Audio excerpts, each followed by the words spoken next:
ನಾನು 2013ರಿಂದ 2018ವರೆಗೆ ಮುಖ್ಯಮಂತ್ರಿ ಆಗಿದ್ದೆ. ಮಾನ್ಯ ನರೇಂದ್ರ ಮೋದಿ ಅವರು ಕೂಡ 2014ರಲ್ಲಿ ಪ್ರಧಾನಮಂತ್ರಿ ಆದರು. ಅದಕ್ಕಿಂತ ಮೊದಲು ಗುಜರಾತ್ನ ಮುಖ್ಯಮಂತ್ರಿ ಆಗಿದ್ದರು.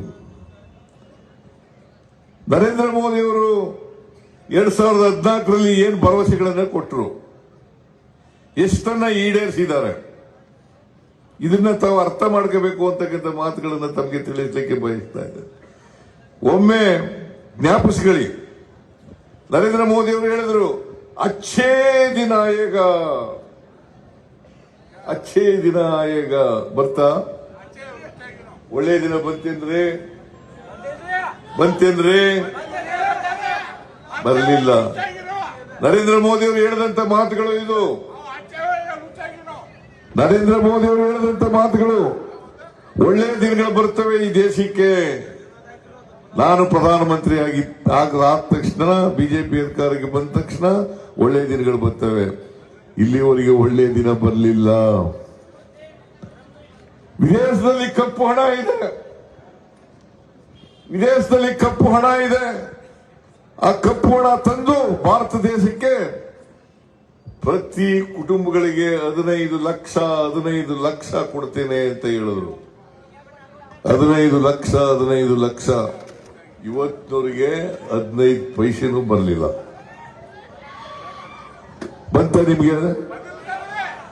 ನೀವೆಲ್ಲ ಸುಮ್ಮನೆ ಇರೋದು ನೋಡಿದ್ರೆ ನಿಮ್ಗೆಲ್ಲ ಬಂದಿರಬೇಕು. 15 ಲಕ್ಷ ಬಂದಿಲ್ಲ. ನರೇಂದ್ರ ಮೋದಿ ಅವರು ಹೇಳಿದಂತ ಮಾತು, ಕಪ್ಪು ಹಣನೂ ತರಲಿಲ್ಲ, 15 ಪೈಸೆನೂ ಕೊಡಲಿಲ್ಲ. ಆಮೇಲೆ ನಿರುದ್ಯೋಗದ ಸಮಸ್ಯೆ ಈ ದೇಶದಲ್ಲಿ ತಾಂಡ ಆಡ್ತಾ ಇದೆ. ಅದಕ್ಕೋಸ್ಕರ ಪ್ರತಿ ವರ್ಷ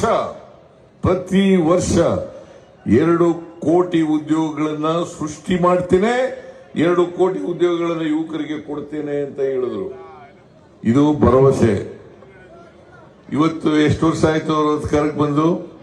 12 ವರ್ಷ ಆಯ್ತು ಪ್ರಧಾನಮಂತ್ರಿಯಾಗಿ. 12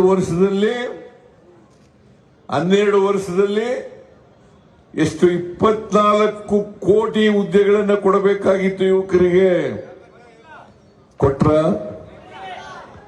ಕೊಡ್ಲಿಲ್ಲ.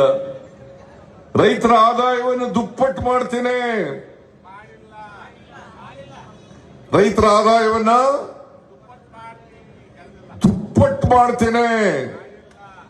ಮಾಡಿದ್ರ? ಮಾಡಲಿಲ್ಲ.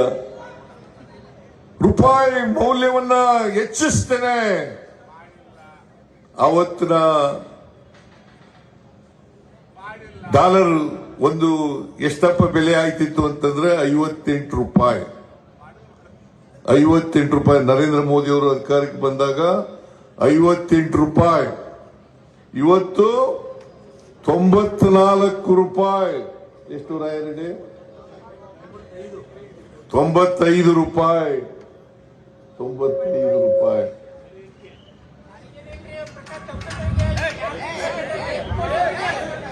ನರೇಂದ್ರ ಮೋದಿ ಅವರು ಬೆಲೆ ಏರಿಕೆ ಕೂತ್ಕೊಳ್ಳಪ್ಪ. ನರೇಂದ್ರ ಮೋದಿ ಅವರು ಪ್ರಧಾನಮಂತ್ರಿ ಆದಾಗ ಪೆಟ್ರೋಲ್ ಬೆಲೆ 71 ರೂಪಾಯಿ ಇತ್ತು. 71 ರೂಪಾಯಿ ಇತ್ತು. ಇವತ್ತು 102 ರೂಪಾಯಿ. ಇವತ್ತು ಗ್ಯಾಸ್ ಸಿಲಿಂಡರ್ಗಳು ಸಿಗ್ತಾ ಇಲ್ಲ. ಆಟೋಗಳಿಗೆ ಗ್ಯಾಸ್ ಸಿಗ್ತಾ ಇಲ್ಲ. ಇವತ್ತು ಸಿಕ್ಕದೇ ಇರ್ಲಿಕ್ಕೆ ಕಾರಣ ಯಾರು? ನೆಪ ಏನ್ ಹೇಳ್ತಾರೆ ಅಂದ್ರೆ, ಯುದ್ಧ ನಡೀತಾ ಇದೆ. ಆ ಯುದ್ಧ ನಡೀತಾ ಇರೋದ್ರಿಂದ ಗ್ಯಾಸ್ ಸಿಲಿಂಡರ್ಗಳು ಸಿಗ್ಲಿಕ್ಕೆ ಸಾಧ್ಯ ಇಲ್ಲ. It is the duty of the central government.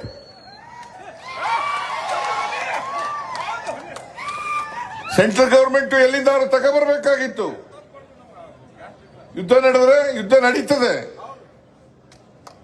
America, Israel, Iran ಯುದ್ಧ ನಡೀತದೆ. ಆ ಯುದ್ಧ ನಡೆದ್ರೆ ಭಾರತ ದೇಶದ ಜನರು ಕಷ್ಟ ಅನುಭವಿಸ್ಬೇಕಾ? ಇದನ್ನ ತಂದು ಕೊಡ್ಬೇಕಾಗಿರೋರು ಅಮೆರಿಕಾದವರಲ್ಲ, ಭಾರತ ದೇಶದವರಲ್ಲ, ನರೇಂದ್ರ ಮೋದಿ ಅವರಲ್ವಾ? ಈ ಜವಾಬ್ದಾರಿ ನರೇಂದ್ರ ಮೋದಿ ಅವರದಲ್ಲ.